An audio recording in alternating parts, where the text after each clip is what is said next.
자, 오늘 여러분과 함께 부활하신 예수님의 질문 다 같이 시작. 예수님이 죽으셨다가 다시 살아나셨는데 어떤 경우는 말씀을 하고 명령을 하시는데 어떤 경우는 질문을 하신 사건이 있었습니다. 오늘은 그 말씀을 중심으로 은혜를 나누기 원합니다.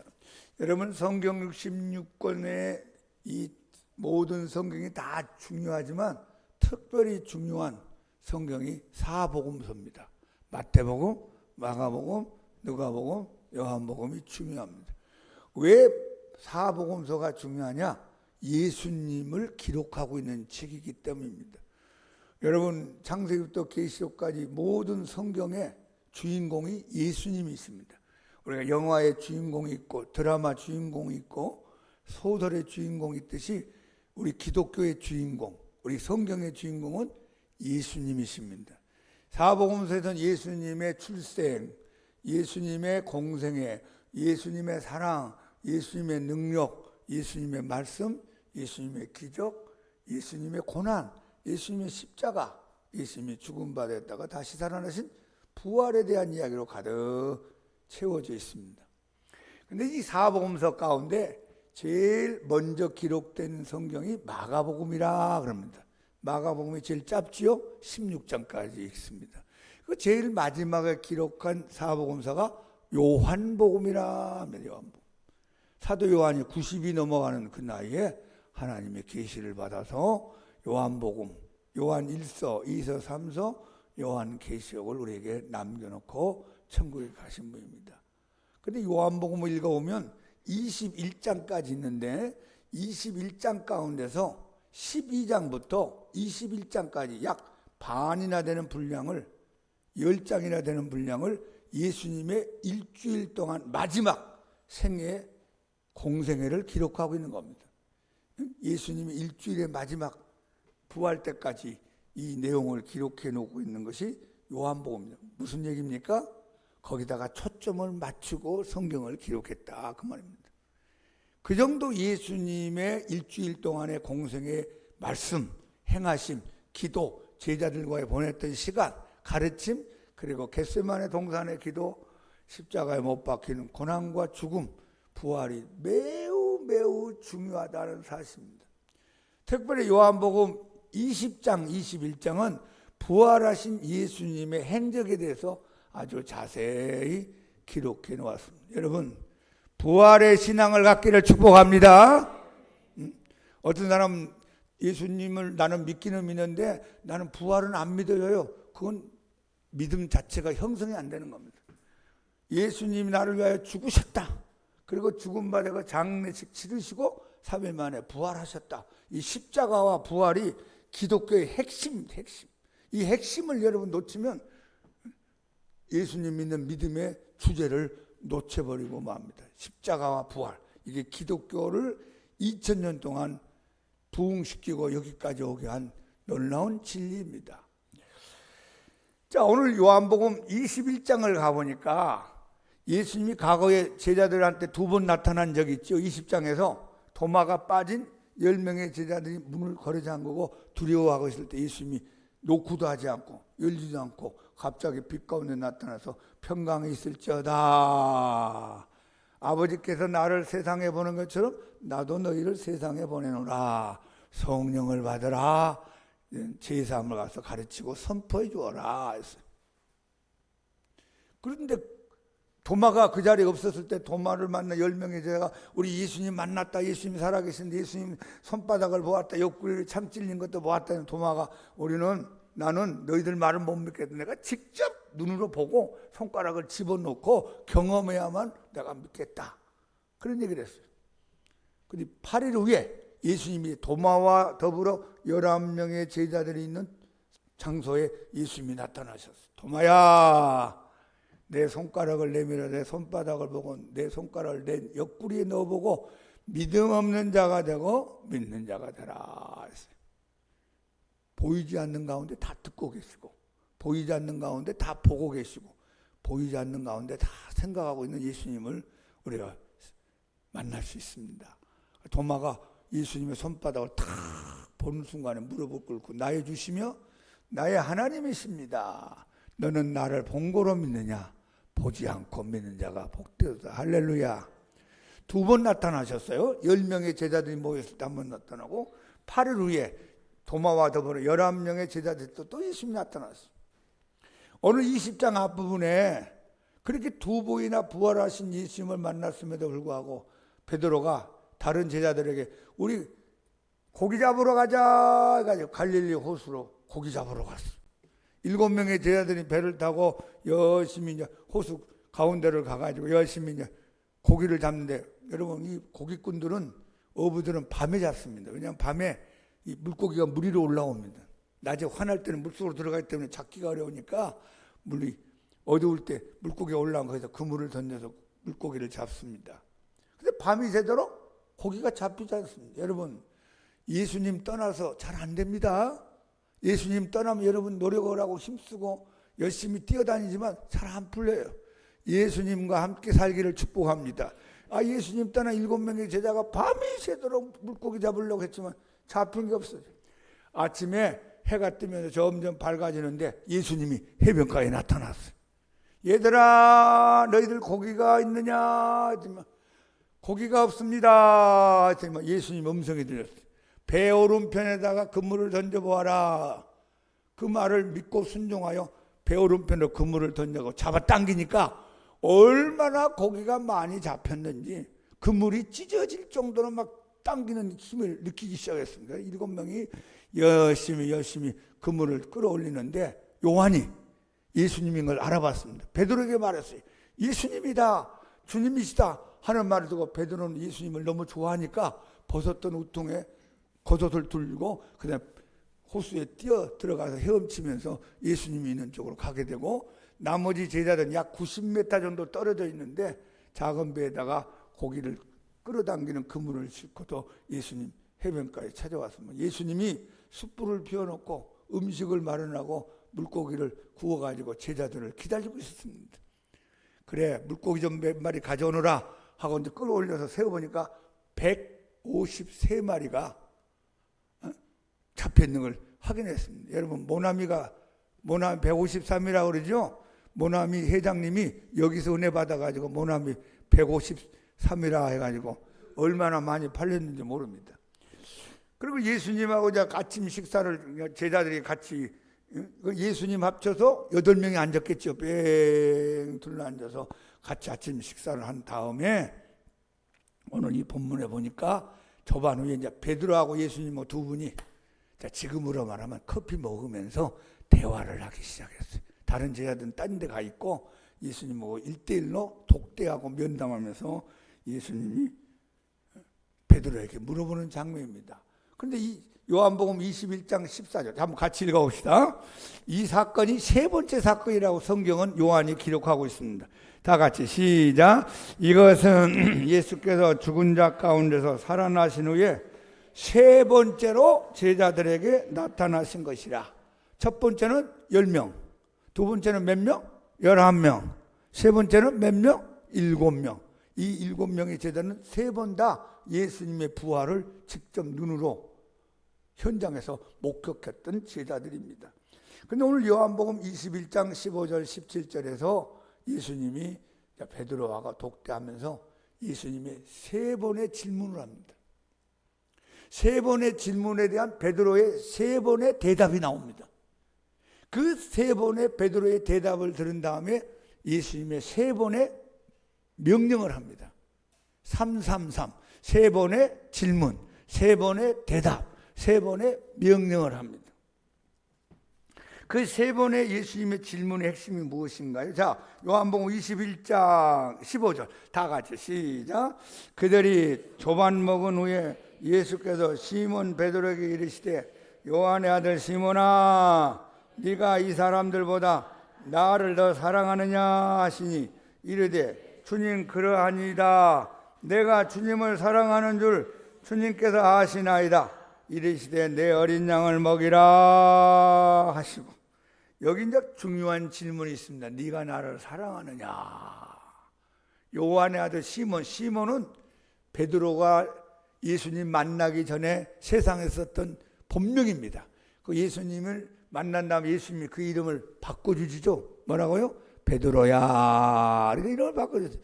베드로는 반석이라는 뜻이고 시몬이란 말은 갈대라는 뜻입니다. 갈대같이 흔들흔들하는 시몬아, 너는 앞으로 기독교의 반석 같은 바위 같은 단단한 사람이 될 것이다. 여러분 이름이 굉장히 중요하죠. 그래서 우리 부모님들이 저와 여러분 이름을 일 때 아주 깊이 생각하고 의논하고 해서 여러분들에게 이름을 지어준 겁니다. 여러분 이름을 1년 동안 얼마나 많이 부르겠어요? 평생 동안 얼마나 많이 부르겠어요? 친구들이 불러주고 가족들이 불러주고 여러분 자신이 이름을 생각하고 여러분 이름대로 되기를 축복합니다. 그런데 이제 이 베드로가 예수님을 만났을 때 여러분 예수님하고 둘이 앉았는데 고개를 푹 숙이고 지금 기가 죽고 있을 수밖에 없어요. 왜냐하면 예수님이 십자가에 못 박혀 돌아가시기 전날 예수님이 잡히지 않습니까? 근데 베드로가 이제 양심이 있어서 집에 가지는 못하겠고 나도 예수님 제자다. 나도 죽겠어. 따라갈 수도 없고 적당한 거리를 두고 따라가게 됩니다. 성경에 보면 베드로가 멀찍이 따라갔다 그랬어요. 예수님하고 밀착됐다라면 여기 공간이 생기지 않고 사탄의 시험이 들어가는데 예수님하고 적당하게 안 믿는 것도 아니고 믿는 것도 아니니까 사탄이 여기다 시험을 집어넣습니다. 여러분 신앙생활 할 때 예수님하고 밀착되게 믿기 바랍니다. 예수님하고 좀 떨어지면요 사탄이 비웃습니다. 너는 아마 엉터리야 하면 그 가운데 예수님과 나 사이에 들어와서 이제 방해를 떨기 시작합니다. 이제 예수님은 한쪽에 신문 받고 목도 마르고 잠도 주무시도 못하고 피곤하신데 한쪽에 이제 불을 피워놓고 뜰 안에 사람들이 모여 추우니까 이제 불을 떼었단 말입니다. 그때 베드로가 추우니까 자기도 불 속에 가까이 가서 손을 내밀어 불을 쬐는데 한 여종이 알아봤어요. 당신 예수란 저분하고 함께 있었잖아. 예수 땅 아니야? 베드로가 자기도 모르게 나 몰라. 나 그 사람하고 상관없어. 난 처음 보는 사람이야. 부인했어요.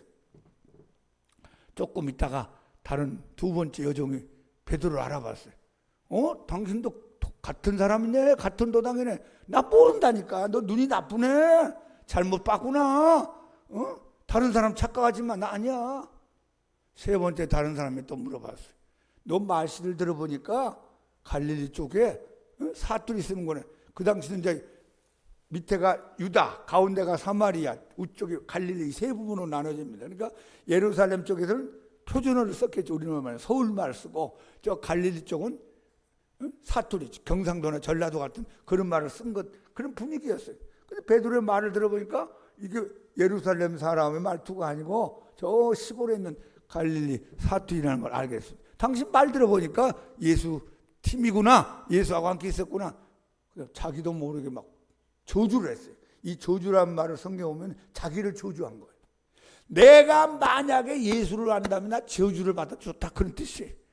자기도 모르게 막 토해버렸어요. 그때 닭이 울었습니다. 꺾여. 베드로 정신 차려.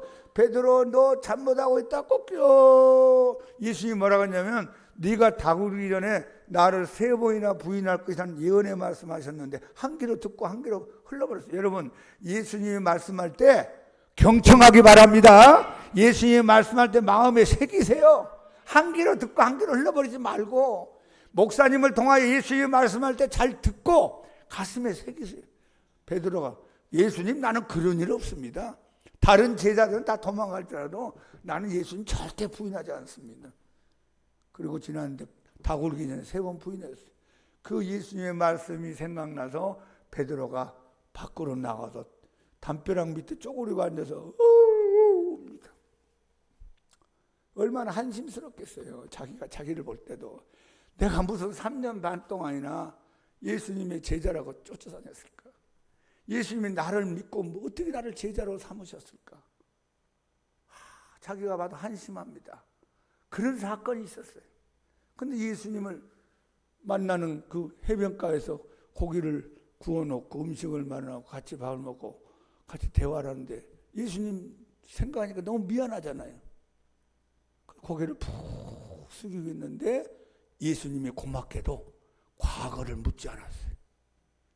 베드로, 응? 너 그때 왜 나를 3번이나 모른다고 부인했니? 집으로 가버리지. 응? 너 겟세마네 동산에서 내가 베드로, 야고보, 요한 너희들 3명 제자들 데리고 와서 피땀 흘리면서 기도할 때 너 그때 졸고 있었지. 기도 안 하니까 그렇게 된 거야. 여러분, 우리 같으면 한 마디라도 해주고 싶잖아요. 한 마디라도 해주고 좀 섭한 마음을 풀고 싶은데 예수님은 과거지에서 하나도 얘기하지 않았어요. 베드로의 실수, 베드로의 허물, 베드로의 죄를 예수님이 언급하지 않았습니다. 얼마나 고맙습니까? 여러분, 누가복음 15장에 보면 아들 둘이가 있는데 둘째 아들이 아버지한테 재산 다 달라고 자꾸 조르다 보니까 아버지가 말렸음에도 불구하고 달라고 결국 이제 재산을 분배하게 됩니다. 둘째 아들은 이 재산을 가지고 멀리 갔어요. 아버지로부터 멀리 가서 내가 한번 멋있게 사업을 해가지고 큰 부자가 되어서 고향에 돌아가겠다는 그런 야심을 품고 떠나고 멀리 갔습니다. 여러분, 사람이 질침이 돈이 있으니까 사람이 가까이 옵니다. 그런데 이제 돈이 하나 둘씩 다 떨어지고 나중에 그 지역에 가뭄이 들고 기근이 들어가지고 먹을 것도 힘든 그런 시대가 오니까 이제 이 사람도 먹고는 살아야 되고 갈 데는 없으니까 취직자리 없으니까 돼지 치는 움막에 가가지고 돼지들이 먹는 밥을 먹으면서 일을 하게 됩니다. 어느 날 밤에 잠도 오지 않는데 하늘에 달이 둥그렇게 떠 있는 걸 보니까 고향 생각이 나지 않겠어요? 우리 아버지 집에 가면은 내가 먹을 것이 얼마나 많을까? 거기 가면 내가 이렇게 굶주리지도 않고 천대받지도 않고 아버지 집에 가면 얼마나 내가 재밌게 살까? 아버지 생각에만 눈물이 핑 돌면서 후회를 하고 회개합니다. 아버지 앞에 가서 내 용서를 구해야 되겠다. 내가 아들이라는 말을 안 들어도 종이라고 머슴이라는 말만 들어도 좋겠다 하면서 비척거리면서 병든 몸을 이끌고 거지 같은 모습을 해가지고 고향을 찾아옵니다. 근데 성경에 보니까 아버지가 매일매일 나가서 아들이 기다리고 있는 성경 말씀이 암시적으로 기록됩니다. 그날도 이제 나오나 저제 나오는데 저 멀리 아들같이 생긴 삐짝 마르고 병든 아들이 지팡이 잡고 흐느적거리며 옵니다. 여러분 보세요. 아버지가 막 달려갔어요. 아들은 걸어오는데 아버지는 달려갔어요. 여러분, 누가 먼저 봤어요? 아들이 먼저 봤어요? 아버지가 먼저 봤어요? 아버지가 먼저 봤어요. 막 달려가서 껴안고 입을 맞추면서 내 자식 살아왔구나. 아버지 죄송합니다. 나는 하나님과 아버지 앞에 엄청난 죄를 지었습니다. 나는 아버지 아들이라고 부름을 받을 만한 자격도 없습니다. 둘이 껴안고 엉엉 울면서 집으로 데려가서 통아리 잡고 좋은 옷 입히고 신발 신기고 잔치를 벌립니다. 여러분, 그 장면을 누가복음에서 읽어보면 그 아버지가 과거의 말 한마디도 하지 않았어요.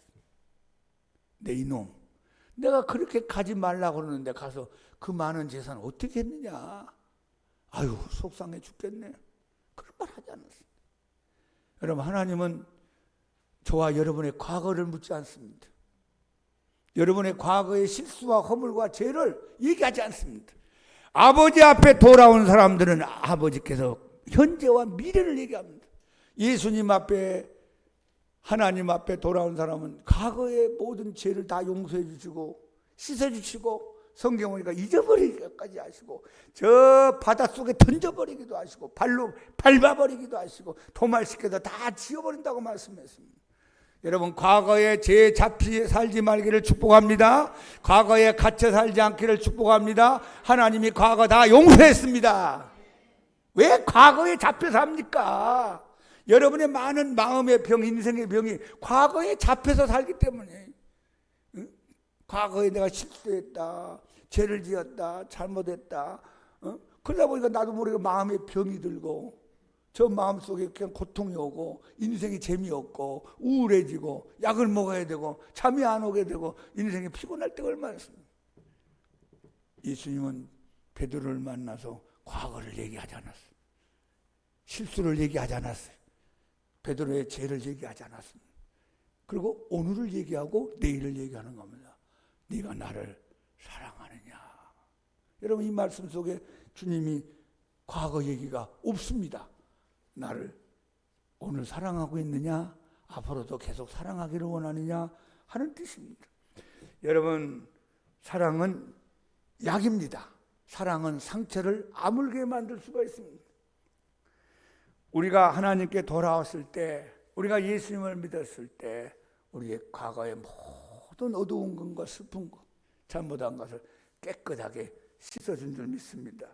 네가 나를 사랑하느냐, 이 말씀 속에는 예수님이 끝까지 변함없이 사랑한다는 뜻입니다. 2000년 전에 헬라 시대 때, 히랍 시대 때 사랑에 대한 많은 이야기가 발전됐는데 히랍 사람들이 크게 4가지 사랑을 정리해서 사용했다고 합니다. 그 중에 하나가 스톨케라는 사랑이 있어. 스톨케 한번 해봅시다. 스톨케, 이건 핏줄기 사랑이라 그래요. 아버지가 자식을 사랑하고 어머니가 자식을 사랑합니다. 여러분, 내 자식이니까 사랑하는 거죠. 본능적으로 사랑하는 거죠. 다른 자식들은 모르겠지만, 내 피부치는 내가 본능적으로 사랑하는 거. 이거 하나님이 주신 본능적 사랑이겠죠. 피부치 사랑. 이건 여러분 짐승도 갖고 있습니다. 짐승도 자기 새끼를 사랑하는 본능이 있습니다. 여러분 자식을 다 사랑하고 있지 않습니까? 두 번째 사랑이 필레오 사랑이라는 사랑이 있어요. 필레오 사랑은 우정적인 사랑입니다. 친구 간의 사랑. 우리 다윗과 요나단의 사랑이라는 게 성경에 아주 유명한 사랑입니다. 여러분 주위에 진짜 마음을 나눌 수 있고 고민을 나눌 수 있고 기도 제목을 나눌 수 있는 진정한 우정을 나눌 수 있는 친구들이 많아지기를 축복합니다. 어떤 사람 혼자 사는 사람이 있어요. 얼마나 외롭겠어요. 같이 마음을 나누고 차도 마시고 또 기도 제목을 나누고 고민도 나누고 좋은 일은 같이 좋아하시고 슬픈 일은 같이 슬퍼한다면 얼마나 행복하겠어요. 자, 이게 친구의 사랑이었습니다. 에로스 사랑이란 말 들어봤죠? 에로스, 남녀 간의 사랑. 마음이 끌리는 거예요. 우리가 볼 때도 두 사람이 안 맞는 것 같은데 야 어떻게 저렇게 좋아하는지 이해가 안 되는 거예요.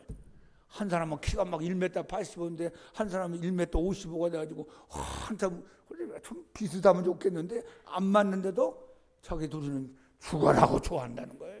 심지어는 부모가 아무리 말려도 안 듣습니다. 나중에는 부모 말 안 듣고 집 나가버리고 자기들끼리 사는 그런 청춘들도 있잖아요. 이게 에로스 사랑이죠. 끌리는 사랑, 같이 있고 싶은 사랑, 보고 싶은 사랑, 남녀 간의 사랑을 들었을 때 에로스라고 합니다. 그 다음 이제 가장 중요한 사랑이 아가페 사랑이라고 그래요. 한번 합시다. 아가페.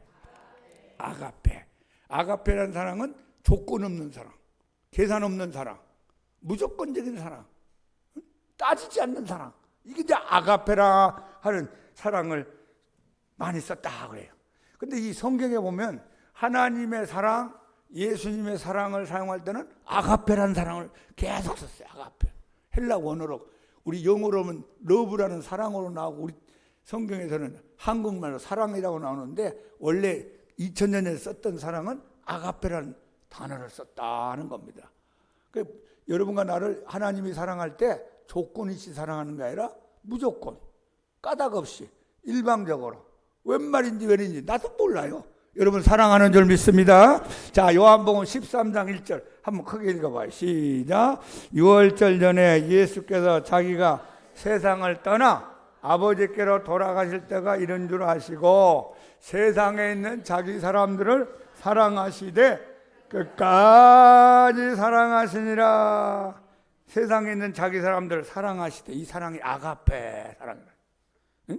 끝까지 사랑하는데 아가페. 여러분, 저와 여러분 끝까지 사랑 못하잖아요.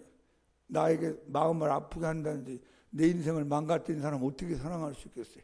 근데 우리 인간의 사랑은 막 파도치고 요동을 칩니다. 사랑이 많았다가 사랑이 적었다가 사랑이 변하여 미움이 되고 사랑이 변하여 원수가 되기도 하고 사랑했던 걸 후회하기도 하고 그 사람 생각하면 밥맛이 떨어지고 그렇게 인간 삽니다.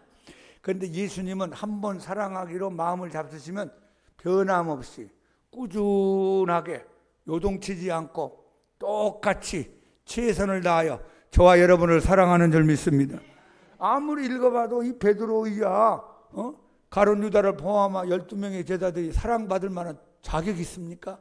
얼마 있지 않으면 예수님을 베드로는 3번이나 부인할 것이고 가룟 유다는 돈 받고 예수님을 막 배반하고 병조로도 데려올 것이고 다른 제자들은 그냥 전부 다 도망가 버리고 이런 오합지졸 같은 제자들을 어떻게 예수님이 다 아시면서 사랑할 수 있나요? 조건이 딱 하나 있다면 여기 자기 사람들을 사랑하시되. 나는 예수님의 사람이다. 시작. 나는 예수님의 사람이다. 여러분과 내가 예수님의 사람이 되었기 때문에 예수님이 무조건적으로 사랑한답니다. 할렐루야. 우리가 예수님의 사람이 아니었다면 이 사랑을 알 수가 없습니다. 근데 웬 말인지 웬 은혜인지 내가 예수님 전도받고 교회 나오게 되고 말씀 듣고 하나님 은혜 받고 성령 받고 이제 하나님의 자녀가 되고 예수님의 사람이 되고 나니까 예수님이 저와 여러분을 끝까지 변함없이 중단하지 않고 영원히 사랑하는 줄 믿습니다. 예수 사랑하심을 성경에서 배웠네. 우리들은 약하나 예수 사랑만 도다. 날 사랑하신 날 사랑하신 날 사랑하신 성경에 쓰였네. 자, 요한복음 13장 34, 35절 다 같이 시작. 새 계명을 너희에게 주노니 서로 사랑하라. 내가 너희를 사랑한 것 같이 너희도 서로 사랑하라. 너희가 서로 사랑하면 이로써 모든 사람이 너희가 내 제자인 줄 알리라. 예수님 마지막 유언 같은 말씀입니다. 서로 사랑하라. 이 사랑이 아가페 사랑이에요. 아가페 속으로 사랑하라. 내가 너희를 아가페적으로 사랑한 것 같이 너희도 서로 아가페적인 사랑을 하길 바란다.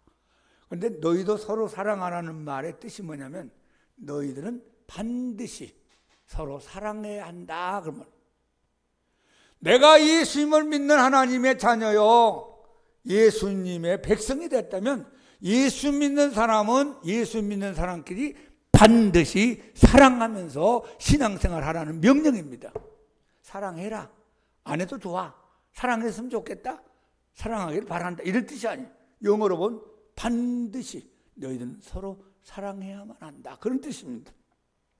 그러면서 뭐라고 했어요? 너희가 서로 아가페적으로 사랑하면, 에로스가 아닙니다. 스토케가 아닙니다. 필레오가 아닙니다. 하나님의 사랑을 서로 나누고 사랑하면은 이로써 모든 사람이, 세상 사람들이, 저 불신자들이 너희가 나 예수의 제자인 줄 알리라. 여러분, 우리 양문교회가 예수님의 제자인 걸 세상에 알립시다. 어떻게 알린다고요? 예수님처럼 사랑하면 된대요. 사람이 모였다고 세상 사람들이 저 사람들이 예수의 제자야 그렇게 보지 않는답니다. 건물이 크다고 저 사람들 예수님의 제자들이 모인 건물이야 그렇게 보지 않는답니다. 주차장에 차들이 막 500대 1000대들이 모여가지고 예수님 믿는다고 왔다 갔다 할 때 세상 사람들이 예수님의 제자들이 모인 차가 많은 교회다 이렇게 보지 않는답니다. 사랑이다, 사랑. 2명이 모였든지 10명이 모였든지 100명이 모였든지 1000명이 모였든지 예수님의 사랑이 있는 교회가 진짜 사랑이라, 진짜 교회랍니다. 그 교회를 세상 사람들이 부러워하고 예수님의 공동체로 보고 저와 여러분을 예수님의 제자라고 여기게 된답니다. 다시 한번 읽어봅시다. 34절 시작. 새 계명을 너희에게 주노니 서로 사랑하라. 내가 너희를 사랑한 것 같이 너희도 서로 사랑하라. 너희가 서로 사랑하면 이로써 모든 사람이 너희가 내 제자인 줄로 알리라. 예수님이 네가 나를 사랑하느냐 베드로에게 질문했던 이 사랑의 질문 앞에 베드로는 2번이나 아가페적인 사랑을 주님 앞에 질문받습니다. 예수님이 네가 나를 이 사람들보다 더 사랑하느냐 할 때 예수님이 아가페라는 단어를 썼어요. 그런데 베드로는 자신이 없는 거예요. 아가페적인 사랑을 못 하겠어요. 예수님, 나는 예수님을 친구로 사랑합니다. 필레오라는 썼어요.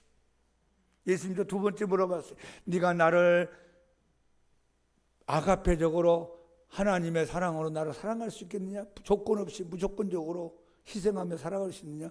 예수님, 나는요 예수님을 인간적인 친구의 관계에서 사랑을 할 수 있으면 나는 더 이상 못합니다. 두 번째까지 물어봤어요.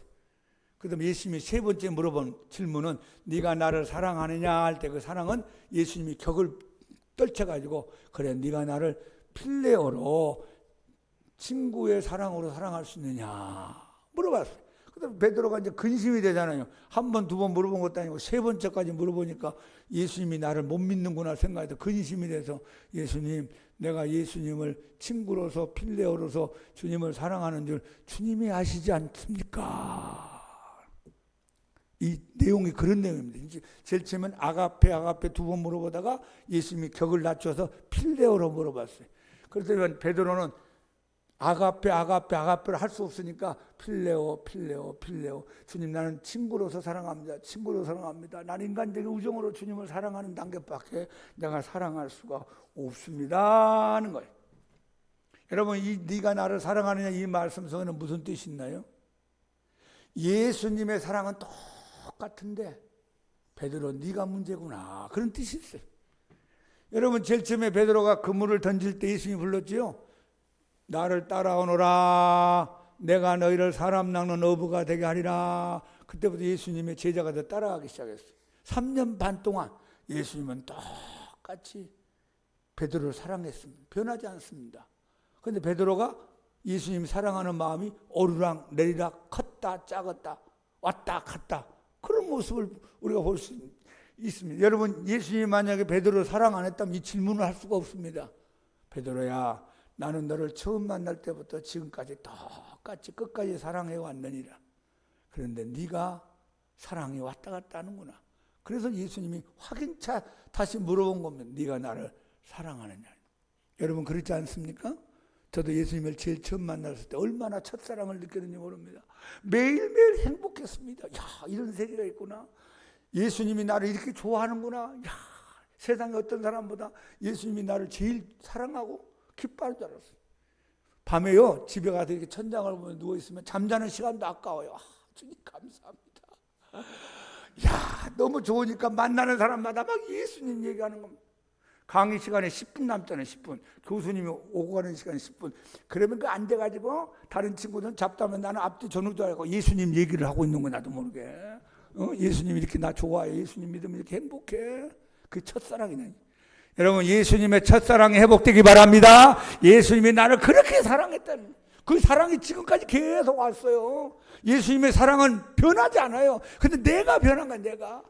내가 사랑이 많아졌다 적어졌다 없었다 있었다 어려워서 넘어졌다 일어났다 예수님 원망했다 불평했다 오해했다가 얼마나 많이 그러고 산지 몰라요. 오늘 베드로에게 물어봤던 네가 나를 사랑하느냐 이 말씀처럼 우리 첫사랑이 회복돼서 예수님을 사랑하는 우리 모두가 되기를 축복합니다. 지금도 저와 여러분을 사랑하고 있습니다. 내가 그 사랑을 다 수용을 못하고 오해를 하기 때문에 주님의 사랑을 누리지 못한 어리석음이 있을 때가 많습니다. 네가 나를 사랑하느냐 이 말씀은 우리도 예수님을 사랑하기를 원한다는 뜻입니다. 우리는 예수님을 만나기 전에 불신앙의 단계에서 살았습니다. 예수님이 누군지도 모르고 예수님 오해도 많이 하고 예수님한테 반말도 쓰고 예수님 욕하기도 하고 예수님 없다고 함부로 까불기도 하면서 불신앙 속에서 살던 시대가 있었습니다. 그러다가 어떤 계기로 하나님의 은혜로 또 전도도 받고 누구 따라도 교회 나와서 예수님을 만나서 믿음의 단계로 들어갔습니다. 여러분 믿음이 있습니까? 예수님이 살아계신 걸 믿습니까? 성경 말씀이 진짜인 걸 믿습니까? 구원받은 걸 믿습니까? 우리가 이제 믿음의 단계에 들어왔어요. 그런데 예수님이 오늘 베드로에게 요구하는 것은 요한의 아들 시몬아 네가 나를 믿느냐? 네가 나를 믿느냐? 네가 나를 믿느냐? 3번 물어보지 않았어요. 네가 나를 사랑하느냐? 물어봤어요. 여러분 믿음의 단계에서 머무르지 말고 사랑의 단계로 더 나아가기를 축복합니다. 많은 사람이 저는 하나님을 믿습니다. 기도응답될 걸 믿습니다. 근데 깊이 들어가면 하나님 사랑하는 마음이 없어요. 그건 믿음의 단계에서 머무는 거죠. 예수님이 여기서 우리에게 요구하는 것은 너는 믿음의 단계에서 머무르지 말고 나와 깊은 사랑의 단계에서 만나자. 아가페적인 사랑을 하며 살자. 내가 너를 무조건 사랑하지 않느냐?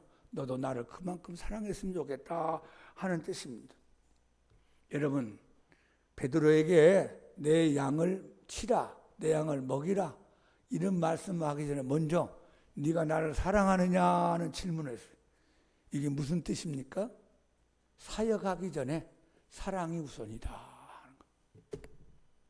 강 목사, 네가 설교하기 전에 네가 나를 사랑하는 게 먼저다. 봉사하고 헌신하고 하나님 앞에 드림의 인생을 살 때 그 모든 헌신과 봉사 이전에 예수님이 사랑하는 마음이 먼저 있기를 축복합니다. 사랑하고 봉사하고 사랑하고 예배드리고 사랑하고 설교하고 사랑하고 하나님 앞에 전도하고 사랑하고 중보기도하고 사랑하고 찬양하고 할렐루야. 사랑하고 하라는 거예요. 사랑이 먼저다 하는 겁니다. 여러분, 어떤 사람이 여러분 속으로 미워하면서 여러분 이렇게 밥 사준다면 그 밥맛 있겠어요? 더군다나 예수님 다 아시는데, 에? 저 사람이 나를 겉으로는 빙그레 웃는데 속으로는 뭐 독심을 품고 있어요. 그래서 나한테 선물 하나 주어서 내가 그걸 안다면 어떻게 그걸 받겠어요? 예수님 사랑합시다. 사랑하면서 그 사랑의 결과로 열매 맺고 봉사하고 헌신하고, 주님은 나를 위하여 십자가에 못 박혀 피 흘려 죽기까지 고난받고 창에 찔리고 못 박히고 채찍 맞으시고 가시 멸류관 씻었는데 내가 주님을 위하여 주님 사랑하는 마음으로 헌신하겠습니다. 그런 거예요.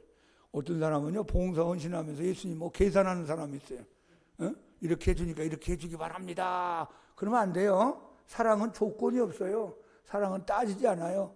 사랑은 주는 거예요. 한번 해보세요. 사랑은 주는 것이다. 못 주어서 야단이죠. 여러분, 자식들한테 아까우면 그 이상하잖아요. 자식은 자식이니까 내가 못 먹더라도 먹이려고 열심히 주는 게 부모의 마음입니다. 예수님은 여러분들에게 무조건적으로 주는 거예요. 그러면 이제 우리가 이런 질문을 해보세요. 예수님을 사랑하고 싶은데 어떻게 사랑할 수 있나요? 여러분, 우리가 예수님을 사랑하는 사랑은요, 한계가 있습니다. 베드로에게 예수님이 아가페적으로 물어봤는데 베드로는 필레오, 친구의 우정 가지고 얘기했어요. 왜냐하면 베드로가 자기를 아는 거예요. 3번이나 부인했잖아요. 예수님이 제자라고 가서 얘기하고 싶은데 용기가 없는 거예요. 나도 예수지다, 나 죽여라. 예수님같이 나 죽고 싶다. 그럴 자신이 없으니까 예수님, 내가 예수님처럼 사랑할 수 없습니다. 난 인간적인 친구의 우정으로 예수님 사랑하는 단계에 머무릅니다. 그래서 예수님은 아가페를 요구하잖아요. 여러분 예수님 사랑한다는 게 예수님이 나를 사랑하는 수준에 우리가 갈 수가 없어요. 사랑한다는 게 입으로 사랑하고, 말로 사랑하고, 생각으로 사랑하고, 겨우 찬송하고, 이 정도잖아요. 그럼 어떻게 주님을 아가페로 사랑할 수 있을까? 자, 로마서 5장 5절 한번 다 같이 크게 읽어봅시다. 시작. 소망이 우리를 부끄럽게 하지 아니하면 우리에게 주신 성령으로 말미암아 하나님의 사랑이 우리 마음에 부은 바 됩니다 했어요. 여기 4가지 단어가 나옵니다. 성령, 한번 해보세요. 성령, 하나님의 사랑. 이 하나님의 사랑이 뭐예요? 아가페란 아가페. 그 다음에 우리의 마음. 어디에? 마음. 그 다음에 부음받음. 자, 그러니까 우리가 하나님의 이 아가페 사랑을 어떻게 우리가 누리고 받을 수 있느냐? 성령께서 주신대요. 성령은 하나님의 영입니다. 사랑의 영입니다. 성령이 여러분의 마음에 하나님의 사랑을 물붓듯이 막 부어준대요. 할렐루야. 오늘 부음받기를 바랍니다. 마음이 열리기 바랍니다. 마음이 거룩해지기 바랍니다. 그러면 거기에 하나님의 사랑이 막 부어져요. 그러면 하나님의 사랑이 충만하죠? 그러면 행복해지고 기뻐지고, 이 맛을 알면요, 세상 맛은 시시한. 목사님 라면 맛있으면 나는 깐풍기에 팔보치에 탕수육 먹고 사는 사람이야. 이거 너무 좋아. 난 라면 안 먹어. 세상 사람들의 재미는요, 라면 먹는 거, 라면. 근데 예수님 사랑을 받으면요, 깐풍기 그냥 저 높은 거 있잖아요. 비싼 요리. 난 그거 먹고 사는. 그렇게 되기 바랍니다. 세상 사람의 사랑이 아니에요. 인간 사랑이 아니에요. 인간은 뭐 그런 게 아니에요. 시시한 거 아니에요. 하늘의 사랑, 하나님의 사랑. 제가 그런 맛을 봤기 때문에 목사까지 됐고, 여러분들에게 예수님을 소개하고 전하는 겁니다. 자, 우선 하나님의 사랑을 받으세요. 한번 해보세요. 성령님이여 내 마음의 문을 엽니다. 내 마음의 그릇에 하나님의 사랑을 부어주옵소서.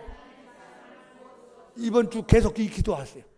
직장에서 이 기도하고 집에서도 이 기도하고 차 타고 하면서 이 기도하고 친구 기다리면서 이 기도하고 잠이 안 오면 누워서라도 이 기도해. 성령님 제 마음의 문을 엽니다.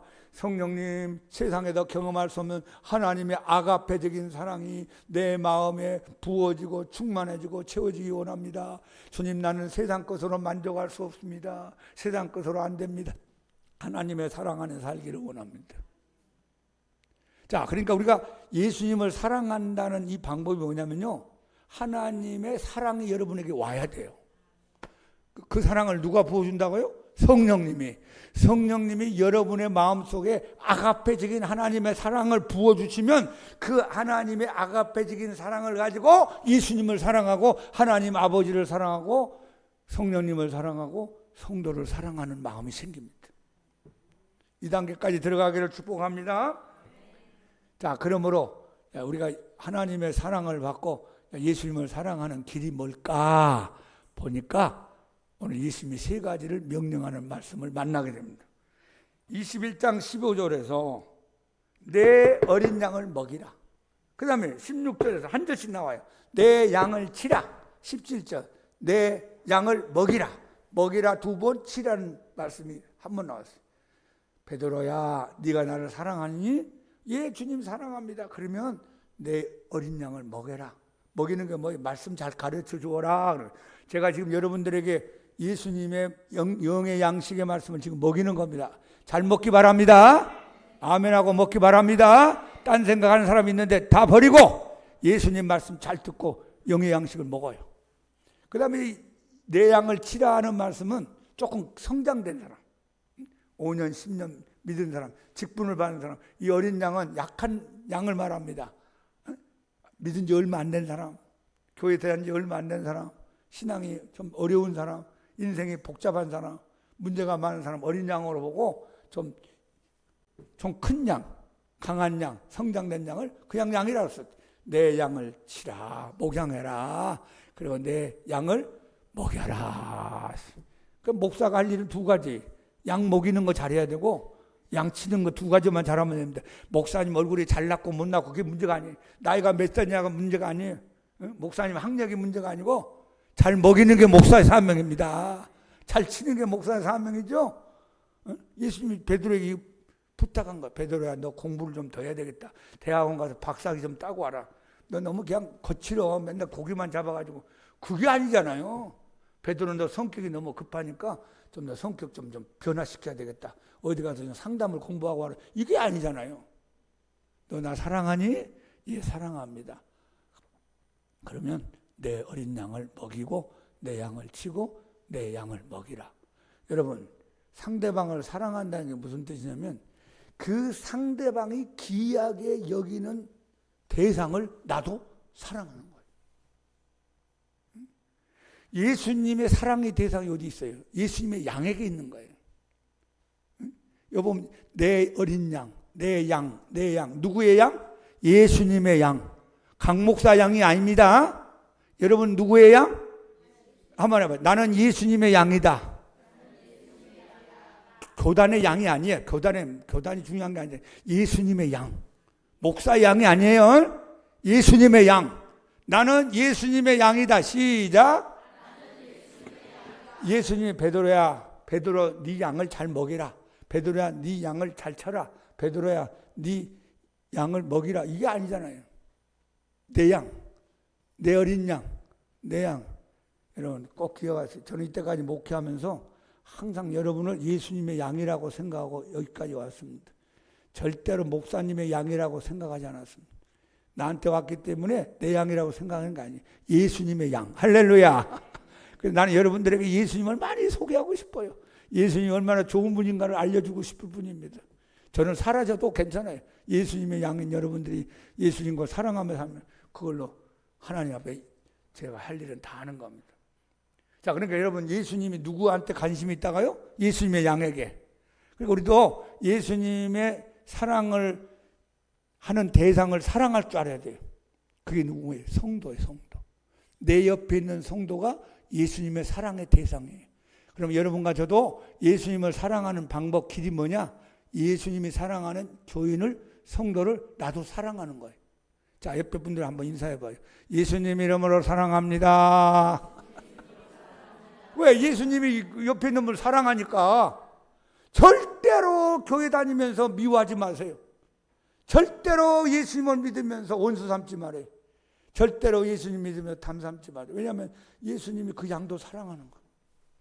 그 어린 양, 병든 양, 넘어진 양, 약한 양, 어두운 양, 헤매고 있는 양도 주님이 불쌍히 여기고, 좀 건강하고 튼튼하고 힘 있는 양도 주님이 사랑하시고, 그러니까 양문께서 만난 여러분 모두 예수님 같은 마음을 가지고 사랑하기를 예수님 이름으로 축복합니다.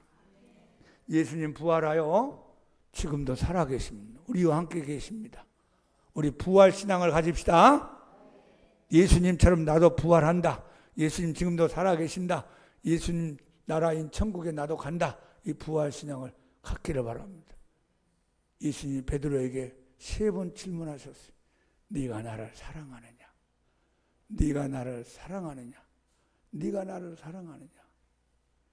이 질문은 저와 여러분에게 하고 싶은 예수님의 질문입니다. 강 목사, 네가 나를 사랑하느냐? 여러분 몇 년 다녔는지 모르지만 여러분도 예수님의 이 질문 앞에 예수님, 제가 부족하지만 예수님 최선을 다해 예수님 사랑하고 살고 싶습니다. 예수님 사랑합니다. 네가 나를 사랑하느냐? 예, 사랑합니다. 여러분의 고백이 되기를 예수님 이름으로 축원합니다.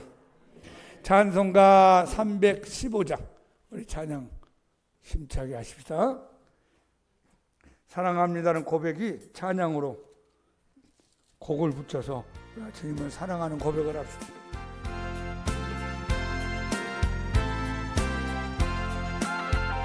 내 주 되신 주를 참 사랑하고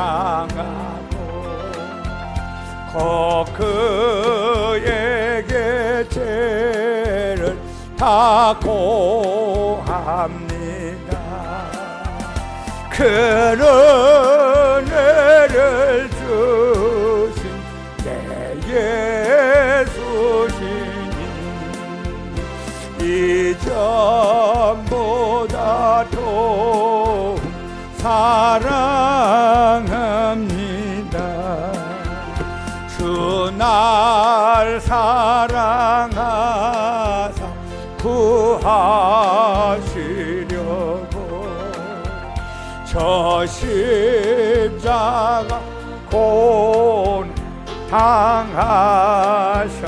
당하셨도다. 그 가시건 쓰신 내 주 배우니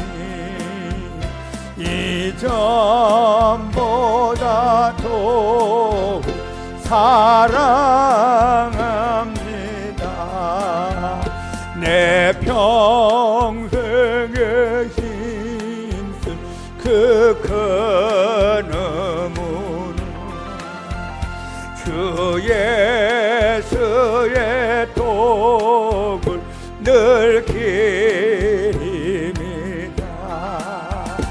숨질 때에라도 내 할 말씀은 이전보다 더욱 사랑합니다. 그 영광의 나라 나 들어가서 그 풍성한 은혜 늘 감사하리. 금멸유관 쓰고 나 찬송할 만 이전보다 더욱 다시 한번 우리 신앙 고백하는 마음으로 찬양합시다. 내 주 대신 주 참사. 자, 우리 오른손을 주님 앞에 올리고 찬양합시다. 그에게 죄를 다 고합니다. 그 은혜를 주신 내 예수시니 이전보다 더욱 사랑합니다. 주 날 사랑하사 구하시려고 저 십자가 고난 당하셨도다. 그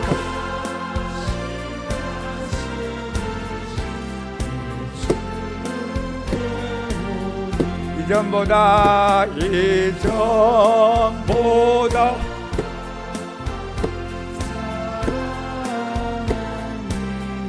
내 평생의 힘